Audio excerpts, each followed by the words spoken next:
What's up, YouTube? My name is Broc. Today we're going to talk a little bit about business.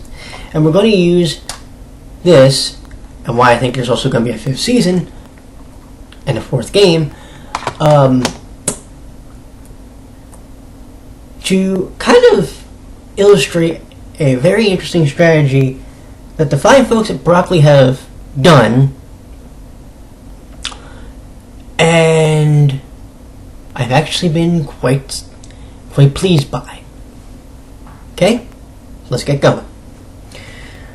What is Utena Prince-sama at its heart?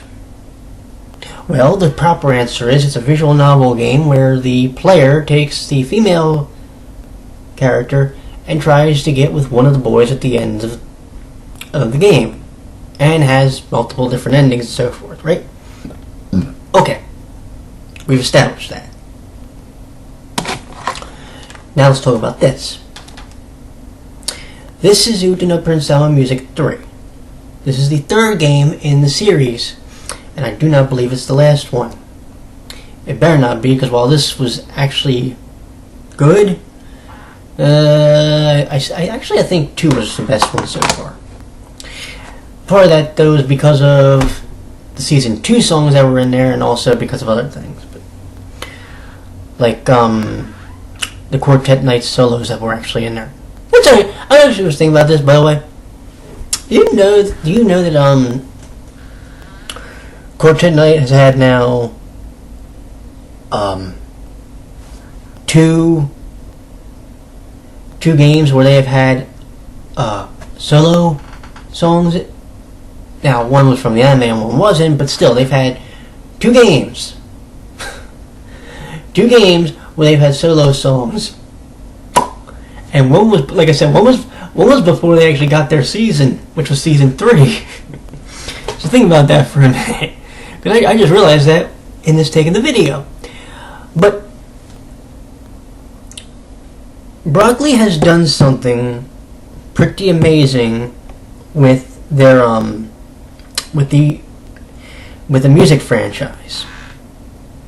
And it's actually something a lot of people never ever thought about, if you really think about it. And it's why every time people keep saying this is the last season of Utapri, I keep saying to myself one thing: why should it have to be the last? Maybe the last for a certain set of characters, but it doesn't have to be the last for good. Especially the way Broccoli has set up the music games. To explain what I mean, check this out. Look at Music 1. What songs were put in there? The Season 1 character songs, right? Look at Music 2. What songs were put in there? The B-sides from Season 1, and then the character songs from Season 2. Music 3 comes out, they put in the B-sides from Season 2, they put in the A-sides of Quartet Night and the cross units for Starish, right? Okay. Did you notice the lead-off is always the B-sides in games 2 and 3?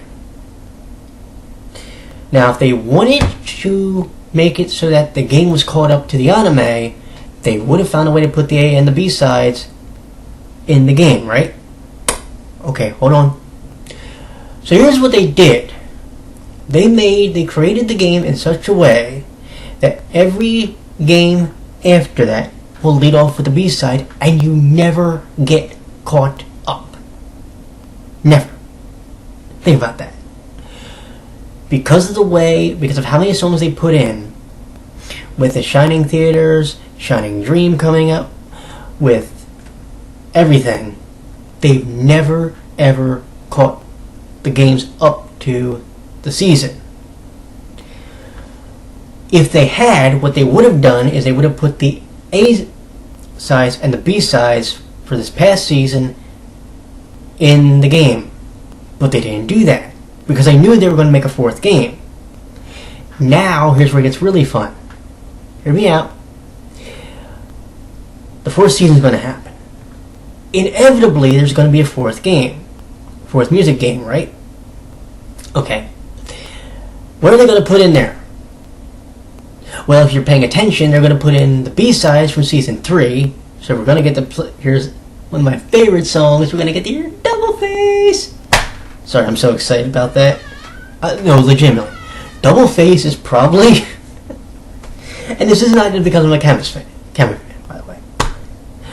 Double Face is probably the one song in Udapre outside of, say, what? Sanctuary from Season 2 from Masato, that I will listen to on a loop because the song is that good. Plus, I'm still trying to figure out how the hell Manu actually recorded that song. I still don't know. Greatest plot twist ever. Or plot hole ever. Anyway. With the way the games are made, they're going to keep overlapping. So, in order to get to the B-sides of these singles coming out, which I'm going to order like every single one of them soon, because of this, right, we're going to run into a situation where no game is caught up to season. So the only way you would run into a situation where you get caught up season-wise is if they stopped, just completely stopped doing Shining Theaters, if they stopped doing Shining Dream Fiesta, if they stopped doing whatever. If they stopped doing drama CDs, if they stopped doing anything that had music on it. Because inevitably, here's what's going to happen. Every game is going to have an overlap. This game, if they do music for it, I'm almost 99.9% certain that they're going to. If they do a music for, like I said, you're going to get the B-sides from last season, and then you're going to get the duets for this season, plus you're going to get whatever songs are in for Quartet Night, whatever songs are in for Heavens as groups, and then of course the Stars songs. So you know those are coming in. Plus you know whatever else is going to be thrown in. Trust me, Broccoli is in the business of making money. Why do you think... Look, if you want to say they're milking anything, consider this. They're re-releasing a re-release of the first game in the Udapre series, which is Repeat. Okay? Think about that. If you want to make that argument, I can listen to it. But they're going to port them all to the Vita. But I'm still not convinced that Heavens is anime only. Because do you really think Broccoli's going to just make the group and not have them eventually get their own game? No, that would be stupid. And thus, if they get their own game, they get their own season. Potentially their own series out of this. Do you see what I'm saying? They're not idiots. Udapre is a series, and I read this on I read something interesting on a website, and this is something that a lot of people don't think about. Idol animes do not have to end just because one group's story's over. If you look at, say, Love Live, how many seasons is that show going? How many different units does that series have? Think about it. Udapre currently has 3. Now, say for the sake of discussion, you get rid of Starish and Quartet Knight. And that may happen. They may say they're moving on, but I don't think they are, because from the translations I've read from Bitchface Tokia, from the anniversary book, I seriously don't think that we're going to be seeing an end with the Starish boys. Not yet. Now you might sit there and think, well, if they win if they win whatever's going to happen with the season, and they can beat Heavens again, what's the point of them being around? Dude, okay, think about this. You do a thing where now they're not just famous in Japan, they're famous all over the world, and therefore they're like world idols. Do you get what I'm saying? Because there's a part of me that believes that when the Udapri official Twitter was tweeting on this past anniversary, thanking the international fans, this tells me they know that it's a global reach at this point. So they don't want to disappoint the global fans. So they're going to either A, keep it going with Starish, which I don't know if they would do that. I mean, it's possible, but I don't. To a degree, I can see why you would end their story. But you still have to think about this. What was Quartet Knight's goal? Quartet Knight's goal was to pass Starish, right? Well, they might not be able to do that head-to-head, but maybe they do a story with them as they try to begin their journey to properly pass their juniors. Or maybe now they have to deal with the ultra salty Heavens group, because Heavens just got their butt kicked again. And believe me, I don't want to see them get their butt kicked. The Heavens storyline is a very interesting one, because I'm going to use pro wrestling for this.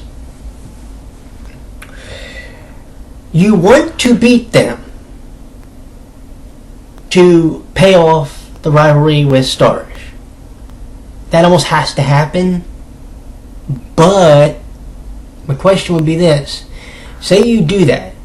Say you beat them. And it's a landslide. Well, then you know they're not doing another game, or they're not doing another season as far as for Heavens.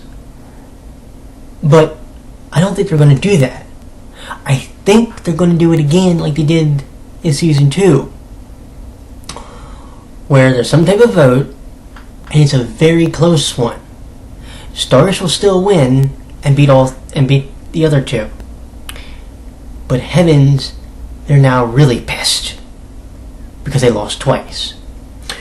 So they lick their wounds and they go do their thing, and now we're going to follow their story to go on their road to redemption.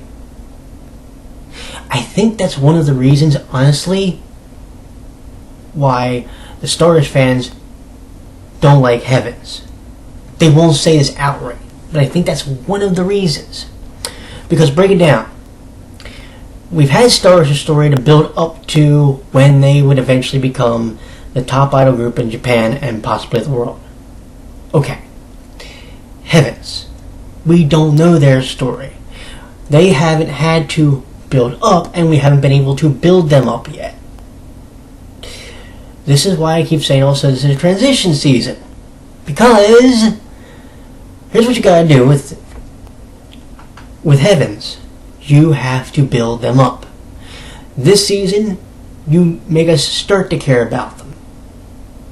The next season that comes out, which might be a Heavens season, which would have to be, you really start to make us care about them. But you either give us a new idol, or you work something in where Shining worked a deal with Raging, where now she works with him also. So she's going back and forth between them. So now she's learning about their characters, we're learning more about them, and we would have a game come out at that point, so we'd be able to learn about them through the game. Do you see what I'm saying? Like, this season could make you start to care. The next game that comes out, which will be a Heaven's game,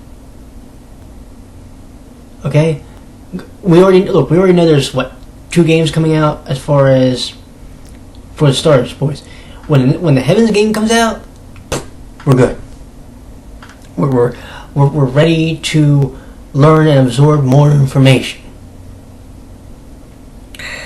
So when their season comes, to go back to the music games for a minute, we know we're going to have to pay off the Season 4 songs. So then, after Music 4, there's a Music 5, there's the Heaven's Game. See where I'm going eventually here? The franchise has been built in such a way, and I don't think the Udapri family really sees the brilliance in what Broccoli's done. They've made this franchise so that you can tell one group story from the bottom to the top, and then when they meet essentially an equal or a rival, if this group beats them, then you can start to tell this group's story as they start to go from the bottom to the top. And then you can do a perpetual cycle. It's legitimately brilliant. And the games can keep coming, and you don't have to stop the rhythm games, because here's the thing that I think helps Udapri out. And look, if you even go back to the every 2 year, which I do think they'll end up doing, if you go back to an every 2 year format, you can't burn out the fandom, the family. You can't do it. That's why the every 2 year idea works. I think part of the reason why there's been fandom fatigue this season, or before the season came out, is very simple. We've already had that last season. Now we're having a new one thrown at us, and it's almost kind of being cobbled together, if you know what I mean. But I still think they're going to find a way to pull it off, and I still think they're going to find a way to pull the season off without an issue. And that's what makes Udapri so brilliant. And we haven't really thought from the business sense how Broccoli has been able to master this. You know, we talk about how like Nintendo's brilliant with their Pokemon games, and they are. And the way they market certain characters. They're geniuses. But Broccoli's no slouch. Broccoli's taking what is essentially a niche game. Okay, a game that is designed for the female audience. And they have found a way to make it so they keep going and going and going. If they choose to. They don't have to, obviously. But why would you stop something that has worked for you and has made you and has printed you money probably for a long time? It doesn't make sense. And I guarantee you, between Broccoli and between King, they've probably done a hell of a job together. Do you think they really went in that partnership? I don't. The only way I see the series ending is when Mamoru Mayano eventually gives up doing it. Like, period. Like, if he doesn't want to do the theme song anymore. Because here's the thing. You could, and people would say, well, the series wouldn't be the same without his opening. Okay, here's what you do. You want to have Heavens do it? Do a season? Cool. Mamo can still do the open. No problem. I'm sure Mamo loves Udapri so much there's no way he would give it up. I'm sure he would love to see a new cast and maybe new fans come in that enjoy, say, Heavens, or they enjoy a new Shining group.